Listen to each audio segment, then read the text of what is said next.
Hello అండి, అందరూ ఎలా ఉన్నారు? ఈరోజు నేను బంగాళదుంప మెంతికూర ఉపయోగిస్తూ ఒక బ్రేక్ఫాస్ట్ రెసిపీని చూపించబోతున్నాను. ఆ ప్రొసీజర్లోకి వెళ్ళిపోదాం.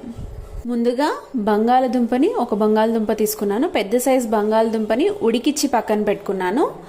ఒక మెంతికూర కట్టని శుభ్రంగా కడుక్కొని పక్కన పెట్టేసుకున్నాను అనమాట. ఇప్పుడు మనం ప్రొసీజర్లోకి వెళ్ళిపోదాం.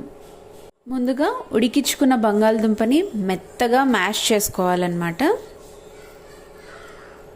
మ్యాషర్తో ఈ విధంగా ముద్దగా చేసేసుకోవాలి. ఎటువంటి లంప్స్ అనేటివి ఉండకోకుండా, అంటే గడ్డలు కూడా ఉండకోకుండా మెత్తగా ఒక పేస్ట్ లాగా చేసేసుకోవాలన్నమాట బంగాళదుంపని. ఇప్పుడు ప్రొసీజర్లోకి వెళ్ళిపోదాం. ముందుగా ఒక ప్యాన్ పెట్టుకొని అందులో 1 టేబుల్ స్పూన్ వరకు ఆయిల్ వేసుకుందాము. ఆయిల్ కొద్దిగా హీట్ అయ్యాక అందులో ఇప్పుడు అల్లం వెల్లుల్లి పేస్ట్ని యాడ్ చేసుకుంటున్నాము. అల్లం వెల్లుల్లి పేస్ట్ కొద్దిగా వేగిన తర్వాత పసుపు యాడ్ చేసుకుంటున్నాను. కొద్దిగా కారం, కొద్దిగా ధనియాల పొడి, కొద్దిగా జీరా పొడి. ఇప్పుడు కొద్దిగా సాల్ట్ వేసుకుందాం. ఇప్పుడు అన్నీ బాగా మిక్స్ చేసుకున్నాము.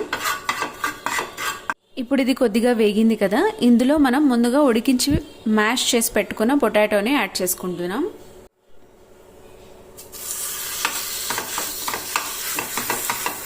బాగా మిక్స్ చేసుకుందాం. ఇప్పుడు ఈ మిశ్రమాన్ని అంతా ఒక బౌల్లోకి ట్రాన్స్ఫర్ చేసుకొని చల్లారనిద్దాము.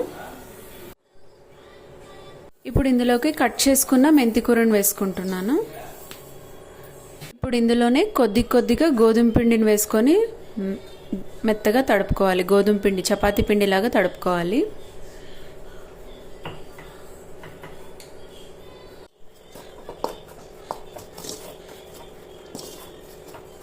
అస్సలు వాటర్ యాడ్ చేసుకోకూడదు. ఆ బంగాళదుంప పేస్ట్తోనే మనం మొత్తం పిండి అంతా చపాతీలు ఒత్తుకునేలాగా తడిపేసుకోవాలి. ఈ విధంగా తడిపి పెట్టేసుకోవాలన్నమాట. ఇలా ఈ కన్సిస్టెన్సీలో తడిపేసుకొని ఒక 15 మినిట్స్ పక్కన పెట్టేసుకోవాలి. ఇప్పుడు కొద్దిగా చిన్న బాల్స్ లాగా చేసుకొని చపాతీలాగా చేసేసుకుందాము పరాటాలని.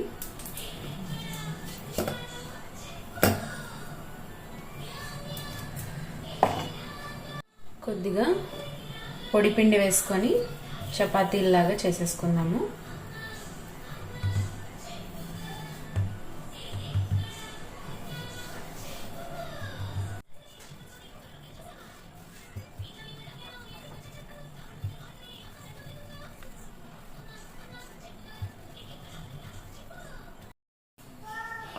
ఈ విధంగా చేసేసుకున్నాం కదా. ఇప్పుడు దీన్ని పెనం మీద 2 పక్కల కాల్చుకుందాం. నూనె వేసుకొని 2 పక్కల కాల్చుకుందాం.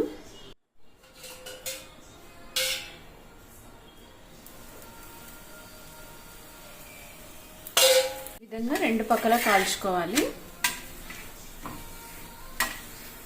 ఇంతేనండి, సింపుల్గా టేస్టీగా ఇంట్లోనే హెల్తీగా బ్రేక్ఫాస్ట్ని ప్రిపేర్ చేసుకోవచ్చు. తప్పకుండా మీరు కూడా ట్రై చేయండి. నా ఛానల్ని సబ్స్క్రైబ్ చేసుకోండి. అలాగే గంట సింబల్ని మాత్రం కొట్టడం మర్చిపోకండి.